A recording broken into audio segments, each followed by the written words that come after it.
There is now a big choice, in a sense, ahead of you, a strategic choice, about how you lead the Labour Party going forward, because you now need to make one further big jump to actually achieve a parliamentary majority and govern as the Labour Party.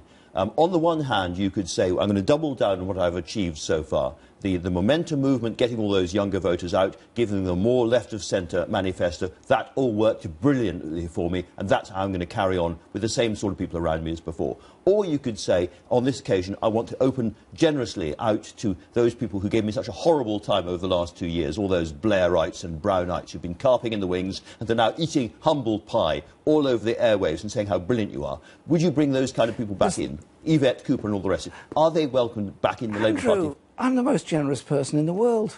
So the answer is yes. Listen, Chuka Ramuna, Yvette Cooper, they can come back in? I'm not going to appoint shadow cabinet on your programme if it's all right with you, you know. I'm slightly disappointed. I know you're disappointed, but we'll, you know, I'm sure we can come to an accommodation about this. Yes, of course we're going to reach out. Listen, I always have. Ever since I became leader, I've reached out, and there's been one or two difficulties at times in the Parliamentary Labour Party, but let's put that behind us. The issue is, the party came together around a brilliant manifesto, came together and fought this election, and came together for a result that you and nobody else ever expected. Out there, a lot of people said, hang on a minute, you are for the first time offering a real choice in British politics. And do you know what? It's infectious. So what is the next stage of all of this? Because if you bring more people back in, you're going to, as it were, heal the Labour Party wounds and bring the Labour Party back together again after this election result.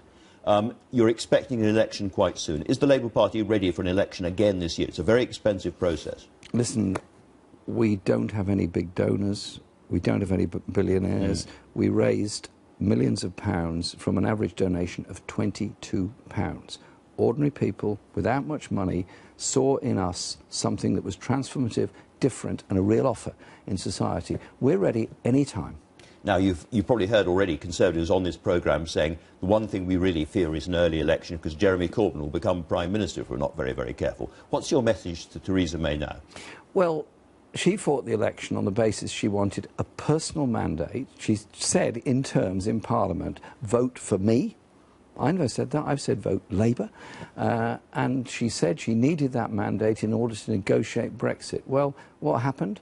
She lost seats. She's now in a minority government. She's relying on the DUP, which barely gives her a majority vote in the House of Commons in order to survive.